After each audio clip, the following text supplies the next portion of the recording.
네, 오늘 이분을 드디어 저 개인적으로요 정말 오랜만에 뵙는 것 같아요. 제가 예전에 탑프로에서 제 저만의 코너에서 이분을 꼭 모셔가지고 이런저런 얘기 많이 했었는데 매번 양파 같다라는 생각이 좀 들었습니다. 까면 깔수록 그의 내공에 감탄을 겸천했는데 오늘 제가 소개시켜드리죠. 라이프 자산운용의 강대권 대표와 함께합니다. 어서 오세요. 네, 안녕하세요. 네, 정말 오랜만입니다. 네 오랜만에 뵙습니다. 그러니까요. 네. 네. 핸섬해지셨어요. 아유 감사합니다. 예. 평생 처음 들어보는 것 같습니다. 그래요? 네, 그런 말은 근데 살 많이 빠졌죠. 조금 네. 하고 아, 싶었습니다. 너무 좋습니다. 네. 오늘 시장 분위기가 좋습니다. 네. 근데 대표님께서 한국 증시가 유독 저평가되어 있다고 항상 강조를 해 오셨잖아요. 네. 오늘 시장을 보셔도 여전히 저평가되어 있다고 생각하시나요? 네, 그러니까 이게 워낙 뭐 단기간에 주식이 너무 가파르게 올라가다 보니까 이게 뭐 이렇게 빠질 때는 또 빠져서 너무 못 사시고 또 오르면 너무 올라서 못 사시고 뭐 그런 경우도 되게 많이 있으신 것 같은데 네. 지금은 약간 이런 그 움직임보다는 이제 레벨을 좀 보는 게 더 좋을 것 같아요. 근데 말씀 주신 것처럼 한국 시장은 아직도 뭐 너무 저평가되어 있는 상황이고요. 네. 그리고 최근에 이제 국내 기업들 이익 그 전망이 점점 개선이 되고 있다 보니까 네. 뭐 지수가 6천이 넘었는데도 오히려 더 저평가가 더 심해지고 있는 것 같아요. 네. 그러니까 이 라이프 자산운용 그리고 강대권 그러면 사실 가치 투자 네. 이게 대명사잖아요. 네. 그러니까 일희일비하지 말자. 결국 기업의 본질적인 가치에 집중해서 밀리면 사라. 결국 그런 얘기잖아요. 네. 네. 책도 얼마 전에 내셨죠. 네. 그 책 되게 감명 깊게 읽고 있는데. 아, 감사합니다. 네. 그러면 결론적으로 이제 디스카운트는 끝난 겁니까? 지금 아직 안 끝난 것 같아요. 네, 아직 안 끝난 것 같고, 뭐, 제가 지금 밸류에이션 자료를 조금 준비를 네. 해봤는데, 네. 지금 보시는 것처럼 뭐 오늘 올랐어도 이제 지금 선행 PE 기준으로 한국 시장이 7배도 안 될 거예요. 아하. 네, 근데 지금 보시는 것처럼 뭐 일본, 대만은 17배, 20배 정도 가고 있고, 그다음에 이머징 마켓도 지금 12배 정도 되거든요. 근데 뭐 이게 이머징 마켓이라는 국가가 물론 네. 성장성이 좋긴 하지만 여기가 사실 우리나라처럼 어떤 산업이 있는 그런 지역은 아닌 것 같아요. 그래서 뭐 이런 국가들에 비해서 한국이 저평가될 이유가 전혀 없는 상황이다 보니까 네. 코리아 디스카운트 아직도 되게 심하고요. 아직도 네, 심하다. 예, 그래서 이 보시는 것처럼 되게 심하고, 그다음에 이제 이게 올해 이익이 되게 많이 늘어서 그런 건데 사실 2027년 이익 전망을 보더라도 지금 오른쪽 차트에서 보시는 것처럼 사실 내년에도 이익 전망이 되게 우리나라가 전혀 밀리지가 않거든요. 네. 그래서 이런 걸 감안해 봤을 때에는 지금 뭐 6천, 5천 레벨만 보지 마시고, 그러니까 숫자만 지수만 보지 마시고 네. 밸류에이션을 놓고 봤을 때는 아직은 좀 업사이드를 많이 보셔도 될 것 같다. 여전히 갈 길이 구말리다. 네. 그 내년도 이익을 말씀 주셨는데, 그러니까 주가는 기울기 함수잖아요. 네. 그러니까 돈을 많이 벌어도 그 성장폭, 상승폭이 둔화되면 주가는 또 야속하게 단기에 부침이 있지 않습니까? 네. 내년에 우리 시장이 돈을 많이 번다. 여전히 말씀 주셨는데 그 기울기도 여전히 가파릅니까?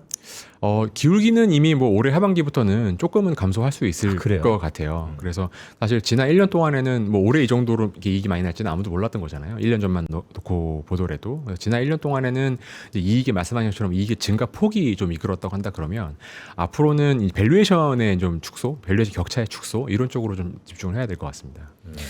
네. 그리고 전쟁이 한창인데도 네. 반도체 수출이 사상 최고치를 기록을 했잖아요. 네. 그리고 오늘 시장에서도 삼성전자, 하이닉스 여전히 좋은 흐름을 보여주고 있어요. 삼성전자와 SK 하이닉스 같은 반도체 대장주들에 대해서 어떻게 생각을 하시나요?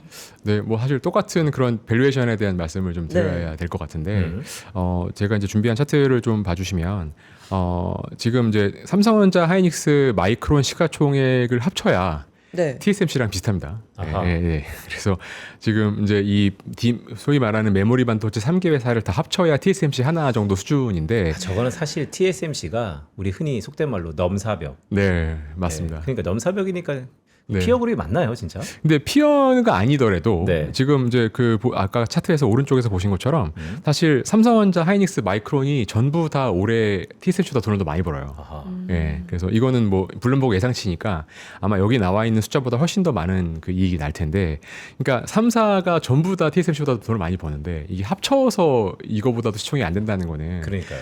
뭐 넘사벽이긴 합니다만 밸류에이션이 한 4분의 1 수준밖에 안 된다는 거거든요.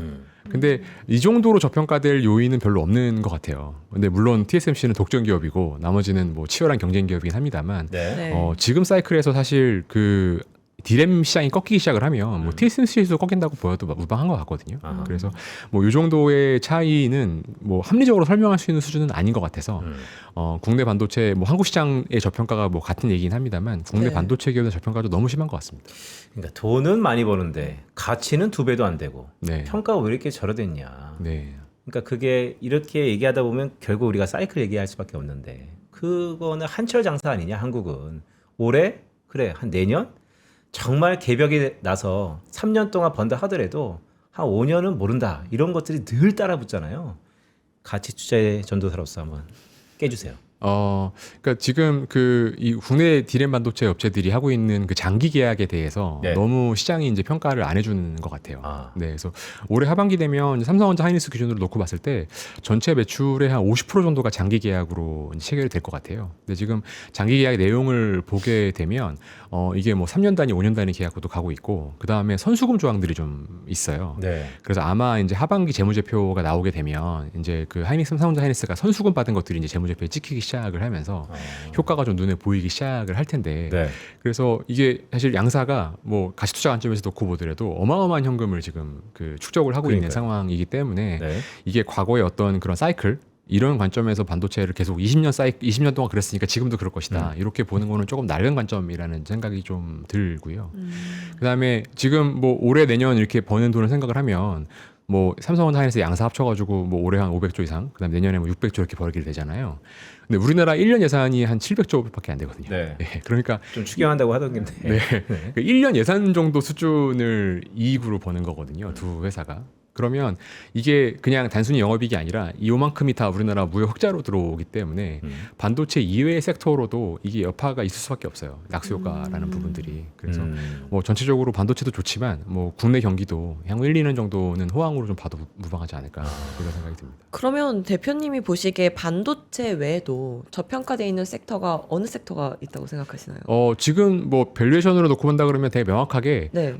금융업, 금융주랑 그다음에 지주사 요 두 섹터가 가장 쌉니다. 한국 시장에서는. 네. 네. 그래서 뭐 지금 이제 약간 모멘텀 측면에서는 조금 시장에서 많이 가려져 있긴 한데 이게 그 자본 시장 자체가 커지고 네. 또 정부의 이런 뭐 재정 지출이라든가 뭐 이런 금융 정책들이 많이 활성화가 되면 금융 기업들의 이익도 좋아질 수밖에 없습니다. 그래서 사실 뭐 지금 뭐 은행도 마찬가지고 증권, 보험 다 뭐 PE로 보신다면 네. 5배, 6배 수준밖에 안 되기 때문에 네. 굉장히 싼 저평가되어 있는 거 쌌다고 볼 수 있을 것 같고요. 특히나 이제 지주사는 이제 한국만 있는 섹터인데요. 네. 이게 그 다른 나라에는 우리나라 같은 지주사가 이렇게 막 몇백 개씩 상장이 되어 있는 경우가 없습니다. 네. 그래서 이제 비교 그룹이 없다 보니까 항상 이게 뭐 싼 거냐 안 싼 거냐 뭐 논란의 여지는 많은데 지금 우리나라 지주사들이 갖고 있는 자회사의 지분 가치 이런 거랑 이제 시가총액을 비교를 해보시면 자회사 지분 가치 대비해서 평균적으로 50% 이상 할인이 되어 있어요. 네. 그러니까 반값밖에 안 되는 거죠. 그래서 밸류에이션 놓고 본다 그러면 이 두 섹터가 가장 좀 싸다고 말씀드릴 수 있을 것 같습니다. 그 은행 같은 경우가 예전에는 그러니까 문화도 많이 바뀐 것 같습니다. 예전에 은행은 사실 외국인들이 워낙 많이 갖고 있어서 은행이 배당한다 그러면 글쎄 좀 민감할 수 있지만 여론이 좋지 않았잖아요. 네. 지금은 그런 게 많이 해소된 겁니까? 뭐 지금 반도체 얘기를 많이 우리가 하고 있지만 사실 한국 시장에 이제 고유의 모멘텀이 있었었는데 작년에 뭐 상법 개정, 세법 개정 이런 걸로 인해서 이제 뭐 기업의 지배 구조나 주주 환원이 좋아진다 이런 기대감도 좀 있었잖아요. 네. 지금도 저는 여전히 살아 있다고 생각을 하는데 우리나라 금융 기업들이 사실 다른 업종에 비해서 지배 구조가 좋습니다. 그러니까 어떤 말씀이냐면 특정 대주주가 개인 패밀리가 지배하고 있는 회사가 아닌 경우가 많고 네. 또 뭐 그런 경우라도 아무래도 이런 그 지배구조 이런 거에 좀 민감하거든요. 그래서 주주 환원 이런 것도 제일 빠르게 늘리고 있고 배당 성향도 제일 높은 게 금융기업이고 네. 또 이익 자체도 좋지만 그래서 또 지배구조 관점에서 또 선진적인 이사회 구조라든가 이런 것들을 수용하고 있는 것들도 다 또 금융기업들이 제일 빠른 편이긴 합니다. 네. 네, 그래서 뭐 이런 어떤 밸류에이션 할인 요인을 할 수 있는 지배구조 관점에서 놓고 보더라도 뭐 좋다. 금융기업이 나쁘지 않은 것 같습니다. 그럼 그렇게 한번 여쭤볼게요.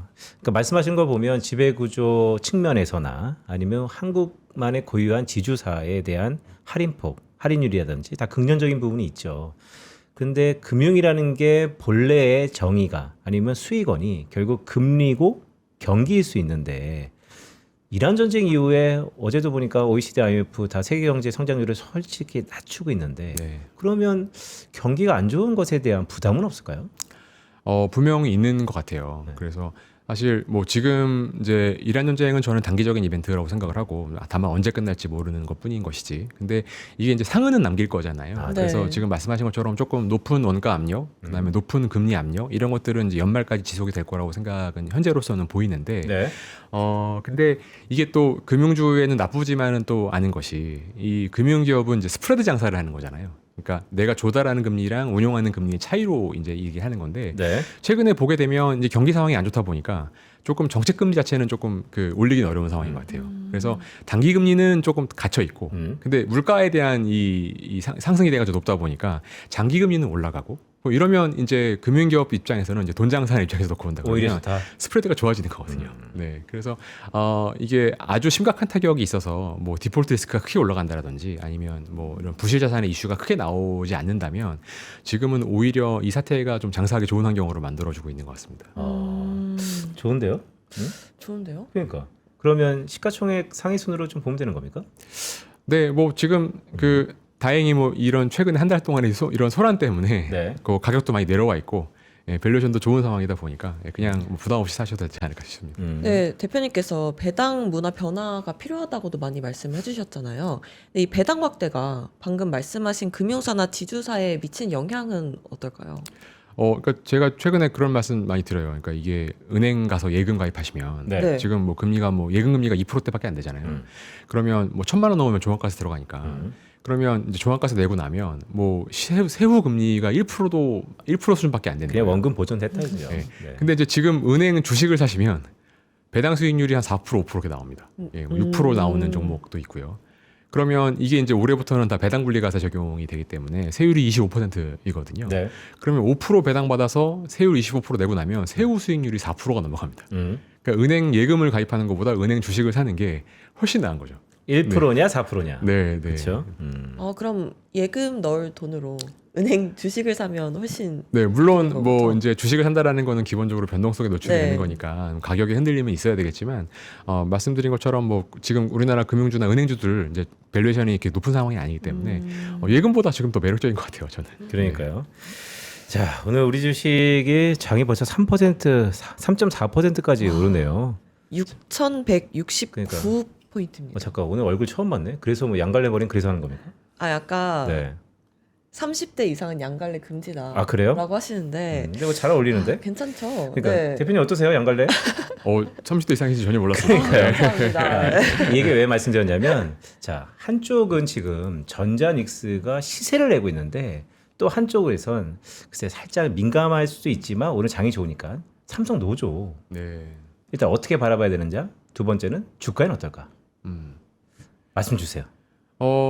일단은 뭐 두 번째 질문부터 말씀드리면 주가는 큰 영향이 없을 것 같아요. 아, 그래요? 네, 네, 뭐 오히려 그래서 뭐 지금 뭐 이게 약간 노조나 이런 이슈를 가지고 이제 기세가 잡힐 만한 그 정도의 기세는 아닌 것 같고, 근데 저는 원칙적으로 그 기업들은 직원들한테 보상을 많이 해줘야 된다고 생각을 합니다. 네, 사실 이게 뭐 삼성전자가 최근에 뭐 기술 이슈도 좀 있었고 네. 여러 가지로 뒤처진다 이거 1년 전까지만 하더라도 그런 이슈가 좀 많이 있었잖아요.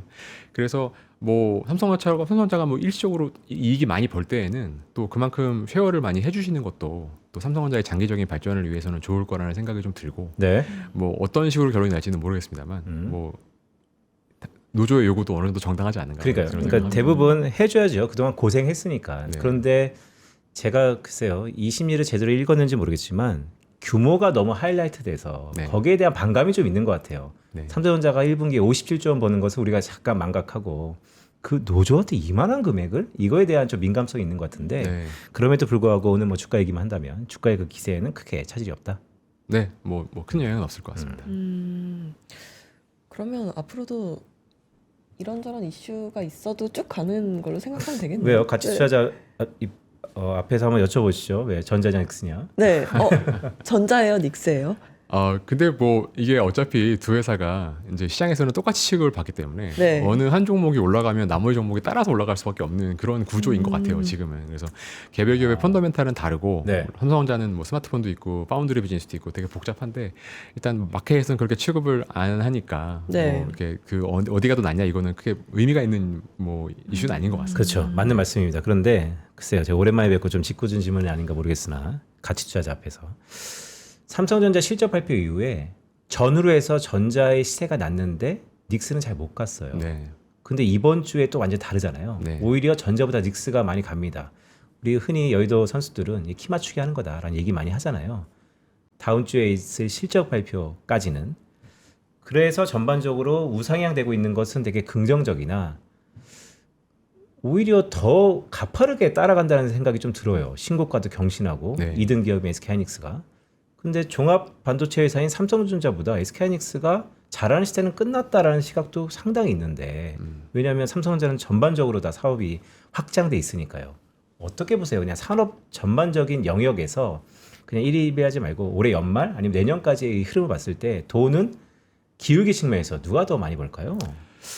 저는 연말까지는 기울기 측면에서는 두 회사가 거의 비슷할 것 같아요. 아, 그래요? 네, 그래서 조금 이제 말씀 주신 것처럼 단기적으로는 차이가 나더라도 뭐 어느 한 종목이 조금 처지면 이제 캐치업이라고 하죠. 그러니까 그 지금 이번 주에 보이는 것처럼 네. 하이닉스가 삼성보다 조금 밀리면 이제 따라붙는 뭐 그러니까요. 이런 장세가 연말까지 갈 거라고 좀 보여지고 있고요. 다만 이제 삼성전자가 조금 더 한 터치가 있는 것은 네. 아직 그게 크게 희망은 보이지 않지만 이제 삼성 파운드리가 이제 TSMC를 쫓아갈 수 있다. 흑전하는 이제 겁니까 드디어? 네, 흑전은 제 생각에는 상반기에는 가능성이 아하. 높은 것 같고요. 근데 지금 이제 그 고객을 못 구하고 있는 상태잖아요. 네. 근데 TSMC 캐파로는 도저히 현재 반도체 수요를 감당할 수가 없는 상황이기 때문에 이제 삼성 파운드리가 이제 좀 대형 고객을 확보하는 이벤트가 하반기에 발생을 하게 되면 아까 보여드린 것처럼 지금 메모리 업체 3사 합산해가지고 TSMC 총도 안 되는데 네. 만약에 삼성의 파운드리 비즈니스가 괜찮다라는 게 생각이 되면 그거는 조금 하이닉스랑 그 별도의 추가적인 업사이드가 있을 것 같습니다. 아, 차별성을 줄 수 있는 말 그대로 삼성의 브랜드인 초격자가 거기서 나올 수 있겠네요. 네, 좀 초격차로 지고 있으니까 이제 초격차로 지고 있는 거를 따라잡는 그런 네. 희망을 좀 보여줬으면 좋겠어요. 네. 파운더리구나. 그리고 이렇게 시장이 좋다 보니까 부동산에서 주식 시장으로 머니 무브가 있잖아요. 네. 이 흐름 속에서 개인 투자자들은 어떻게 투자를 하면 좋을까요? 지금 이제 주식시장은 뭐 아까 말씀드린 것처럼 전체적으로 놓고 봤을 때 굉장히 아직도 싸고 네. 여력이 되게 많아 보이는데 시장 자체가 워낙 좋다 보니까 시장의 좀 국지적인 면모를 보면 과열 양상도 좀 있는 것 같아요. 네, 그래서 워낙 또 이렇게 가파르게 올라가다 보니까 뭐 포모라고 하잖아요. 네. 내가 급하게 좀 따라붙어야 될 것 같고 뭐 삼성전자 지금 충분히 못 샀으니까 내가 뭐 코스닥에서 급등주를 찾아가지고 이거 빨리 따라가야 되겠다. 이런 심리들도 같이 좀 올라가는 것 같아요. 근데 이제 이게 강세장의 전형적인 현상이거든요. 워낙 시장이 좋으면 또 이게 정상적인 상승도 있지만 또 너무 과도하거나 비정상적이거나 비합리적인 그런 급한 마음도 좀 있으신 것 같습니다. 네. 그래서 근데 이게 지금 3월에 엄청난 변동성을 경험을 하셨잖아요. 네. 네. 근데 이게 당분간은 올라갈 때도 빨리 올라가고 또 막 이렇게 올라가더라도 뭐 뉴스 플로우에 따라서 또 급격한 조정도 많이 계속 있을 것 같아요. 그래서 시장에 내재된 엔트로피 변동성 이런 게 좀 항구적으로 커졌다라는 생각은 들거든요. 그래서 너무 급한 마음에 네. 뭐 좀 과열이 있거나 좀 무리하다 싶은 종목을 너무 이렇게 급하게 들어가시게 되면 그 불필요한 변동성에 노출이 되면서 또 이렇게 강세장 속에서 나 혼자 소외된다든지 또 불필요한 이제 피해를 본다든지 이런 일이 좀 발생할 것 같아요. 네. 그래서 시장이 좋으니까 너무 오히려 급하게 생각하지 마시고 조금 긴 호흡으로 투자를 접근하셨으면 좋겠어요. 그래서 아까 요 전 시간에 뭐 대형주 얘기 하셨었는데 네. 네. 분산 투자하시고 예, 좀 우량주 위주로 가져가시고 좀 지수 전체에 베팅한다든지 이런 쪽으로 접근하시고 너무 급한 마음은 갖지 마시자. 알겠습니다. 자, 저희가 뭐 준비한 질문 다 끝났어요. 그럼 이제 본격적으로 이제 시작을 한번 해보도록 하겠습니다. 자, 책 제목이요. 5,000P예요. 코스피 네. 5,000 시대. 6,000으로 바꿀 생각 없어요? 네, 뭐 그래서 이미 6천 갔는데 제목이 5천이어서 네. 판매가 부진해서 이제라도 바꾸고 싶지만 네. 근데 이제 사실 책의 내용이 그 제가 뭐 최근에 쓴 책이 있는데 책의 내용이 어떤 투자의 기법이나 뭐 종목 추천을 드리려고 쓴 책은 아니고요. 뭐 기업 지배 구조에 대한 내용이에요. 네. 그래서 이게 뭐 지금은 반도체가 좋고 경기가 좋아서 5천 6천 가고 있습니다만 또 이게 언제 또 안 좋을지 모르잖아요. 그러면 시장이 다운 사이클로 갔을 때 다시 3천 2천 내려가는 게 아니라 코스피 5천이라는 그 상징적인 레벨을 하단으로 우리 주식시장이 뭐 다시 왔다 갔다 하는 시장이 아니라 항구적으로 어느 정도 현재의 레벨을 유지하려고 한다 그러면 뭐 주주의 가치 측면에서 지배 구조의 변화 이런 것들이 좀 필요한 것 같아요. 그래서 사실 그런 내용들을 담은 책이어서 뭐 코스피 5천이라는 게 이미 낡은 제목이 되었습니다만 네. 5천이 목표가 아니라 5천이 하단이라고 본다 그러면 여전히 유효한 제목이라고 생각합니다. 그러니까 이런 거였군요. 저항선에서 지지선이 되는 네. 그런 허들 레이트였군요. 네. 그러니까 왜냐하면 제가 책을 읽으면서도 이런 생각을 좀 들었어요. 역시 뭐 강대건이다 이런 생각 들었는데 그런데 투자자들의 관심은 우리 투심도 무시 못하잖아요. 코스피 대비 코스닥에도 상당 부분 있습니다. 네. 그런데 가치 투자자가 코스닥은 투자 안 할 거야라는 게 컨센서스화 됐어요. 네. 실제 그렇습니까?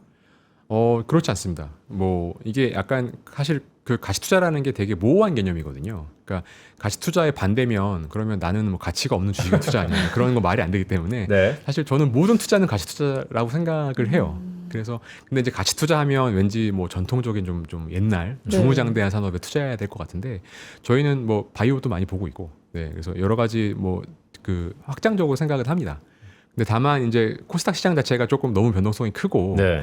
또 코스피는 여전히 밸류에이션이 전 세계에서 제일 쌉니다만 또 코스닥 밸류에이션은 전통적으로 항상 높은 수준이었기 때문에 조심스럽게 접근은 해야 될 것 같아요. 그렇긴 한데 국가에서 이제 승급제도 준다 그러잖아요. 네. 그렇기 때문에 그 밸류에이션에 대해서 정말 돈을 버는 뭐 1부, 2부 약간의 반감이 있을 수 있겠지만 그렇게 바뀌고 뭔가 걸러준다면 정화작용이라고 얘기를 많이 하는데 그러면 정말 코스닥에서도 기회가 있다라고 보는 겁니까? 아니면 아니다. 이제 뉴 노멀이기 때문에 여전히 탄탄한 실적이 바텀이 된 코스피 그 안에서도 대장주, 대형주로 가야 되느냐. 완전 이분법적인 얘기거든요.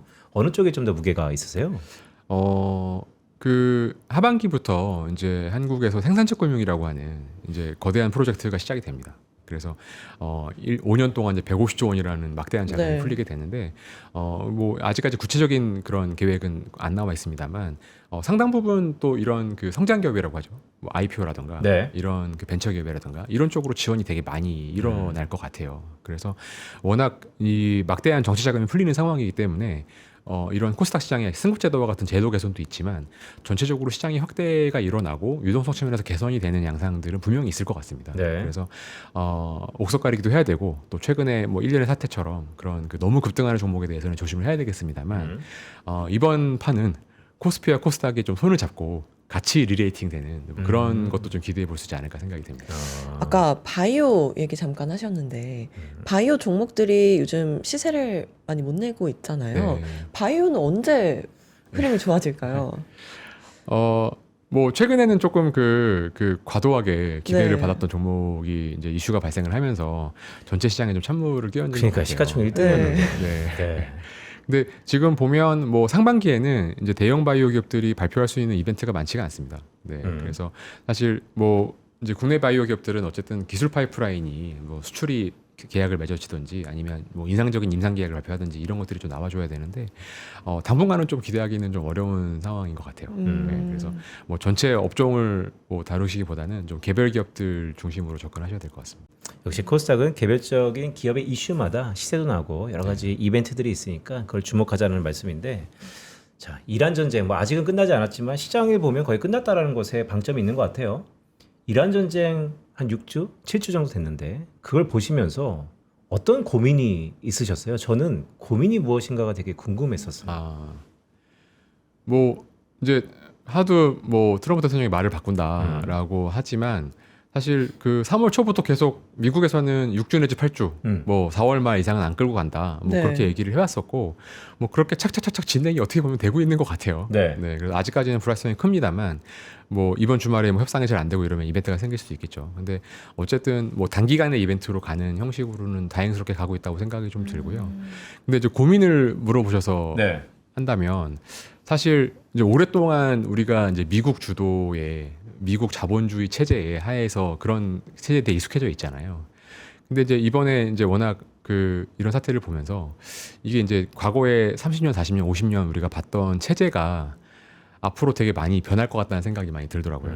뭐 정치적으로는 지정학적으로도 그렇고 경제적으로도 다국화 체제가 많이 갖춰지고 또 이번 사태를 보면서 이제 많은 나라들이 이제 자원의 어떤 그 조달의 어떤 다변화, 그 다음에 안보의 문제 이런 것들을 되게 인식하기 시작을 하면서 그동안 익숙했던 질서가 앞으로는 많이 달라질 것 같아요. 네. 그래서 이 변화된 질서에서 이 변화된 체제 안에서 뭐 투자라는 문법이 어떻게 다시 쓰여질 것인가 음. 좀 되게 큰 질문을 저한테 준 것 같아서 네. 지금도 많은 고민해 보고 있습니다. 그러니까 우리가 2018년 2월달에 기울어진 운동장에 미중 무역 분쟁이 터졌을 때 우리 기업들의 체감적인 문제와 소비자들의 문제가 온도차가 좀 있었다면 이번 이란 사태는 완전히 에너지니까 우리 피부적으로 완전히 와닿잖아요. 이런 것들이 이제 촉매 역할을 하는 것인데 그런데 지난 한 6년 동안 6, 7년 동안 미중 무역 분쟁 이후에 우리 기업들이 또 발빠르게 전부 다 미국향으로 바꿔놨어요. 네. 뭔가 파이프라인들을. 그럼 말씀하셨던 것처럼 이제는 세계 큰 지형의 패러다임의 전환이 미국 절대 우방국 미국만이 살 길이야에서 다변화된다라고 하면 오히려 우리 기업들한테는 이게 좀 부담으로 앉을까? 아니면 자 이제 이참에 우리 기업들은 찰싹 미국하고 붙어가지고 오히려 더 큰 파이를 가져갈 거다. 어느 쪽에 좀 방점이 있을까요? 그 최근에 이제 뭐 유럽 정치인들 보시면 다 이제 트럼프랑 선긋기 이런 거 하고 있어요. 네. 예. 그뭐 최근에 헝가리에서 오르반이 좀 음. 실각한 것도 그렇고. 그러니까 이게 그리고 제가 지난달에 중국에서 무슨 투자 박람회를 하는 거를 봤는데 네. 거기에 이제 그런 표현이 있더라고요. 그 바람을 피하는 곳 중국. 뭐 아. 이러면서 오히려 이제 중국이 전 세계에서 가장 안전한 투자처다. 뭐 금융이나 이런 걸 하려 그러면 상하이로 와라 이런 거를 본 적이 있어요. 그래서 이게 최근에 일련의 사태를 보면서 이제 아무래도 이제 미국 중심의 체제가 조금 많이 도전을 많이 받게 되는 것 같아요. 네. 그리고 어떻게 보면은 이번 사태의 또 최대 수혜 국가가 중국이 아닌가 이런 생각이 들기도 하고 그래서 지금 말씀 주신 것처럼 이제 그 눈치를 잘 보고 네. 균형을 잘 잡아야 되는 상황이라고 생각이 들고요. 네. 한국 기업들이 미국에도 투자를 많이 했습니다만 또 이 아시아 쪽에 대한 그런 교두보도 있기 때문에 국내 기업들에는 좋은 기회가 오히려 될 수 있다고 생각합니다. 네.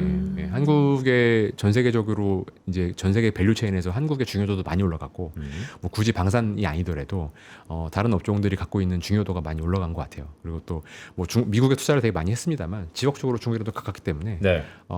한국에는 이 변화가 오히려 기회로 작용할 수 있다고 생각합니다. 미국의 많은 부분들이 투자가 이미 들어갔지만 그래도 지리적으로 가까운 중국과의 관계는 여전히 유용하다. 네. 저는 이게 궁금해요. 음. 제 관심은 오로지 반도체. 어. 네. 오늘 뭐 시세 좋죠, 반도체. 네, 시세 좋은데 내일이죠. TSMC 실적 발표가 기다리고 있잖아요. 네. 근데 오늘 엄청 상승을 하고 있어요. 네. 이런 흐름 속에서 반도체 투자 전략 어떻게 세우면 좋을까요? 그러니까 지금 이 엔스로픽도 그렇고 네. 오픈 AI도 그렇고 그 신 모델들이 나와요. 근데 이제 아마 한두 달 내로 발표가 될 것 같은데 지금 그 엔스로픽의 뭐 미토스, 그다음에 오픈 AI 뭐 스퍼드 네. 이런 모델들이 그 엔비디아의 신형 칩으로 학습을 한 최초의 모델들이에요. 그래서 이게 이제 신형 칩을 학습했다라는 게 어떤 의미가 있냐면 이제 컴퓨팅 파워를 극대화시켰을 때, 네. 그러니까 어떤 알고리즘의 혁신이 아니라 뭐 이론의 혁신이 아니라 네. 단순히 대량의 컴퓨터로 대량의 학습을 했을 때 성능의 개선이 얼마나 나올 거냐 네. 이런 거를 보여주는 모델이 될 것 같아요. 음. 그래서 만약에 이제 새로 나오는 그런 AI 모델들이 똑같은 학습 방법을 썼는데 그냥 단순히 칩만 더 많이 부었더니 더 똑똑해지네. 이런 거를 만약에 입증을 해준다고 한다 그러면 네. 이 반도체 수요에 대한 장기 전망 자체가 하반기에는 되게 크게 달라질 수 있다고 생각을 합니다. 완전히 추세가 바뀌는 네, 그럴 수도 있겠네요. 물론 뭐 리스크도 있죠. 뭐 새로운 모델이 나왔는데 별게 없더라. 이러면 더 이상 뭐 칩 많이 때려박는다고 좋아지는 거 아니네. 뭐 이런 실망이 나올 가능성도 있는 것 같아요. 덧셈 근데- 뺐어 해봤자 상관없더라. 네. 그런 거. 근데 뭐 지금 분위기로 봤을 때에는 이제 신형 모델들이 뭐 너무 성능이 좋아서 발표를 못 하겠다 뭐 이러고 있으니까. 네. 그래서 이제 스케일 법칙이라고 하잖아요. 그러니까 더 많은 컴퓨팅 파워를 집어넣으면 네. 더 높은 지능이 나온다. 이 법칙들이 한 번 더 각인이 되고 증명이 되는 구간이 뭐 올해 2분기에서 여름 정도 사이가 아닐까 싶어요. 그래서 이 뭐 TSMC냐 뭐 샌디스크냐 뭐 이런 것도 되게 중요합니다만 AI에 대한 어떤 그 듀레이션 이 투자가 어디까지 갈 것인가, 어디까지 지속될 것인가에 대한 내러티브가 네. 좀 흥미진진하게 지켜볼 만한 시기인 것 같습니다. 그러니까 하이퍼 스케일러를 비롯해서 계속해서 이 판국에도 투자를 돈을 끌어다가 빚을 내서 하는 데는 다 이유가 있다 이런 네. 말씀이잖아요. 시간이 많지 않으니까 끝으로 이 질문을 한번 좀 드려볼까요? 저는 이 AI 혁명에 대한 개인적인 고민이 있습니다. 뭐냐면 어떠한 혁명이 어떠한 하나의 고유 명사로 정의될 때 그 사이클은 끝나는 경우가 역사적으로 왕왕 있었거든요. 예를 들어서 IT 혁명은 지금 복귀해보면 뭐였냐라고 하면 인터넷. 예를 들어서 전기차 뭐였지? 그냥 테슬라. 그렇게 보면 그 산업과 별개로 금융시장에서의 시세, 기세와 해석은 정점을 이루는 경우가 있었던 것 같아요. 네. 그런 의미에서 다행스러운 건 AI는 뭔가라고 하면 아직은 정의되지 않는 것 같습니다. 어떻게 보세요? AI는 뭐라고 정의할 수 있을까요? 말씀하신 게 맞는 것 같고, 네. 그러니까 아직 이 AI에 대한 우리의 경험 수준이 단순히 채팅창에서 농담 주고받은 정도 수준에서 크게 벗어나지 않기 때문에 아직까지 이 AI가 어느 정도의 변화를 가져다 줄지에 대해서 많은 사람들이 아직 충분히 이해하고 있지는 못하는 것 같아요. 그래서 제가 요새 뭐 만나는 분들마다 그냥 뭐 관심이 없으시더라도 무조건 코딩을 해보셔라. 예, 그러니까 뭐 바이브 코딩이라고 하잖아요. 네. 이제 그런 모델을 가지고 이제 내가 필요한 프로그램을 짜보시라고 꼭 말씀을 드리는 이유가 이제 사실 그런 걸 해보면 뭐 이미 많은 분들이 해보셨겠지만 세상이 되게 다르게 보이거든요. 생산성의 제고가 확 나타납니까? 네, 이게 이제 단순히 뭐 채팅으로 나를 위로해줘 이런 정도 수준이 아니고 아 정말 내가 다른 세계를 살 수밖에 없겠구나라는 거를 꼭 코딩을 해보셔야만 느낄 수가 있습니다. 그래서 이게 아직도 말씀하신 것처럼 개념을 지금 잡아 나가고 있는 단계라고 생각을 하고 있고요. 뭐 앞으로 최소한 2, 3년 정도 이 AI에 대한 우리의 인식이 계속해서 바뀔 것 같아요. 네, 이 뭐 인터넷은 이런 거네, 모바일은 이런 거네 이렇게 하는 정도의 수준이 아니고 네. 그래서 아직까지는 진행 중인 포텐셜이 많이 남아 있는 그런 단계를 지나고 있다고 생각하고 있습니다. 그러니까요. 오히려 정의가 내려지는 게 좀 무서워요. 네. 그쵸. 가능성이 너무 넓어서. 코딩해야 돼. 저 코딩 해볼까요? 코딩해야 돼, 진짜로. 코딩 해봐야 되나요? 네. 꼭 해보시기를 권해드립니다. 네, 알겠습니다. 자, 오늘 알겠습니다. 라이프 자산운용의 강대건 대표님과 함께했습니다. 고맙습니다. 고맙습니다. 네, 감사합니다. 자, 오늘 뭐 장도 좋았고, 야, 근데 양갈래 머리 잘 어울린다. 그렇죠. 네, 좋겠어요. 네. 오늘 우리 시장 어떻습니까? 오늘 분위기가 좋은데요. 코스피는 3% 가량 상승하고 있고 코스닥은 1.8% 상승을 하고 있습니다. 그래도 코스닥보다는 코스피의 시세가 좀 좋다라는 거고 시가총액 대형주 위주로 또 전자, 닉스, 뭐 오늘 현대차도 좋네요. 네, SK하이닉스가 또 신고가를 썼습니다. 네, 연이 호재네요. 네. 자, 여전히 전쟁 중이지만 우리는 협상에 대한 희망이 이번 주 월요일부터 모락모락 피어나고 있습니다. 더구나 우리가 다뤘던 것처럼 내일은요 TSMC 전 세계 최고의 기업이죠. 실적 발표를 앞두고 있고 그런 기대감이 이어지고 있으니까 계속해서 우리 시장에 대한 관심을 쭉 가져갔으면 좋을 것 같고요. 4월 18일 저희가 예견된 날이 다가오고 있습니다. 올데이 주식 세미나. 맞습니다. 네, 빈센트도 나오고요. 네, 저희가 전부 다 아침 7시부터 스탠바이 하고 있으니까 그날 와서 소통하면서 추억 쌓으면 좋을 것 같습니다. 네, 더블밸류업은 내일 8시 40분에 다시 찾아뵙겠습니다. 고맙습니다. 고맙습니다.